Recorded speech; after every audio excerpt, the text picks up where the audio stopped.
Do you have big tires on your truck and maybe they rub the bumper or the fender and you want them to clear? Well, I can show you a couple ways to do it. 9 times out of 10 when I lift the truck, they put big ass tires, 37s, 35s, and I always have to trim it because it'll just barely kiss. You can barely hear it just like a little bit, but I can show you a couple ways to do it. On my truck, I have an F-150 in 2017. So if you have a Ford F-150, here's a couple of pointers. And if you have a truck that you are curious about, like say you have a Chevy or Dodge, just put it in the comments and I can make a video on the spots to look for to trim so you can keep it looking nice. So Fords have these crash bars here and they get in the way if you have a big tire. You're gonna have to cut those both. They can kind of suck. I used a Sawzall, cut it, and then paint the frame so it doesn't rust out and get all nasty. There's one on the front and back. Even on the newer models, you're gonna have one on the front and back. And then you're also gonna always wanna look at this lower plastic balance. Mine, I had a double one. A lot of these newer trucks have 2 of them.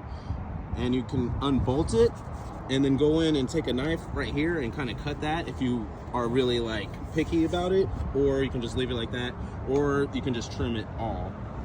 The back, there's a sheet here. I have it self-tapped into there. There's nothing behind there. Chevy's is different, so if you have a Chevy, I can show you that. You're gonna wanna pull all this up and cut from behind it. But you can see here, I had to cut this. Normally this piece comes out to about here and it goes up. Normally this will stick out a little bit. I got lucky how high up mine is that I didn't have to cut this down, but sometimes people come and just cut along that line and then just eliminate that. Get a Sawzall and cut behind here. But that's gonna be your main points. There's a plastic piece right here and then this goes out normally. But I cut it pretty smooth, like you can't tell that I cut that like that. Self-tapper here, Chevys, remember don't do that. Just let me know in the comments. I can show you all the Chevys.